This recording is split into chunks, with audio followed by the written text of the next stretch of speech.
right, folks, it's been a while since we've done an OpenClaw update, but we got the 5.26 release. We haven't covered the previous ones because honestly, they weren't that impressive.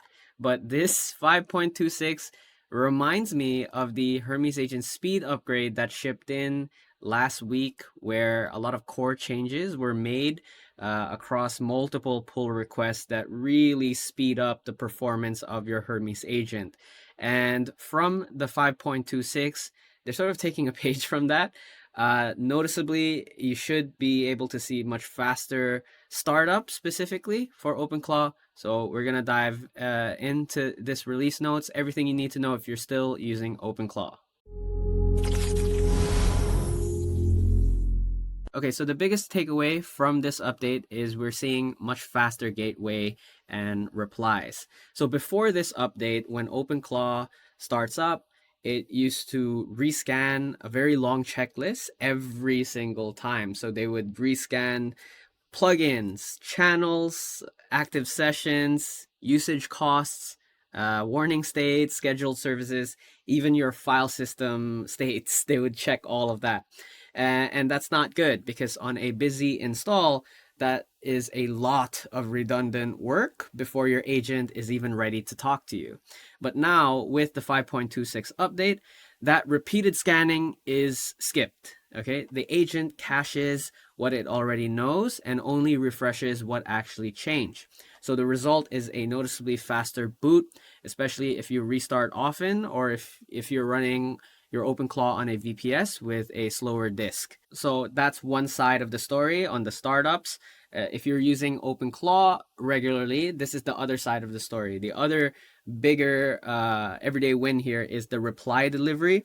So before, when your agent decided on a response, it would bundle the user-facing send together with slower background tasks. So something like a follow-up search, a memory write, or a cost log flush. Everything had to finish before you saw anything on screen. Now, they fixed that. Those two paths are split. The message you actually want to read is sent immediately while the secondary housekeeping runs after that.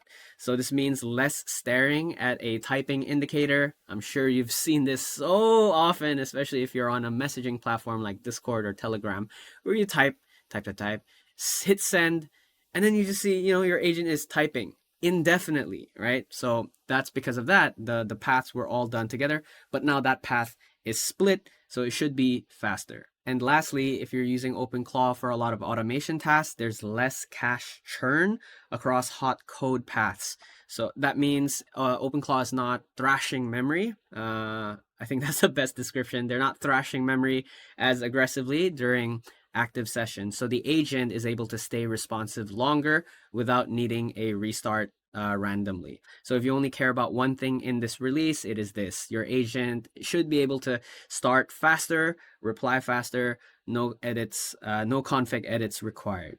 All right, so another feature here, nothing breaking here, but transcripts. This used to be a side feature, but in this release, they became sort of this backbone. So meeting summaries, provider chunks, media provenance, cleaned up user turns, web chat replies, even CLI replays are all unified through the transcript pipeline. So it's not 6 separate pipelines anymore. It's all together bundled up in one.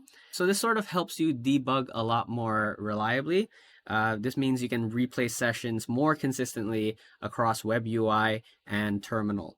Next up, we got channels, the major messaging channels. So Telegram, WhatsApp, all of these, Discord, they got hardened. So if you're using OpenClaw through any of these chat apps, here's what you need to know. So for Telegram, they now handle typing indicators and forum topics a bit more polished. iMessage got stronger attachment support and duplicate message fixes. I swear this was in the last patch. WhatsApp group and media behavior is restored. One of our group members can attest to that. He still has an OpenClaw agent. He runs it on his WhatsApp. For Discord, the voice playback and model picking works a bit smoother, and reactions are finally wired correctly across Signal, iMessage, and WhatsApp. And if you're using any of these chat apps and you use talk mode as well, you see a bit of improvements here. So real-time talk sessions are now inspectable from the web UI and Discord voice. So you can jump in, steer the conversation, cancel a runaway response, or follow up mid-session without dropping the voice channel. And also wake name detection is a bit smarter now. There's fewer accidental triggers when the agent is supposed to be idle. And on the safety side, this release tightens some of the runtime guardrails. Browser tooling gets better SSRF protection, so internal endpoints stay fenced off, because you never know what your OpenClaw is doing when it browses the web, because if they get into like a really dangerous website, then those attackers can send unauthorized requests to your server, and yeah, that's very dangerous. And also tool call scrubbing. This is safer when you export logs or transcripts. Stale device tokens are rejected immediately instead of retrying, and content boundaries on streamed responses are a bit better. So it's all behind the scenes. Normal usage feels same, but the attack surface is smaller. I'd say the takeaway from here is the browser tooling.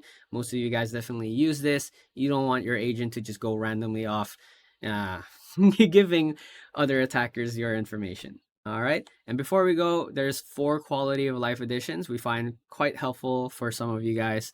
Named auth profiles. Now you can switch model credentials without touching raw config files.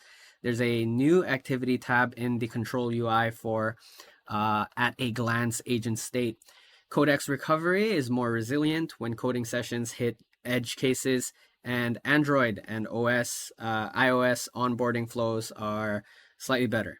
So that's pretty much it for the OpenClaw update. If you find this helpful, smash up that like button, subscribe to the channel. I know we don't really cover OpenClaw as often as before because we like Hermes Agent. But still, if there are anything impressive with OpenClaw, because we know some of you guys still use OpenClaw, we'll keep you posted on what we find is important and breaking. All right, so subscribe to the channel to follow for more updates and guides.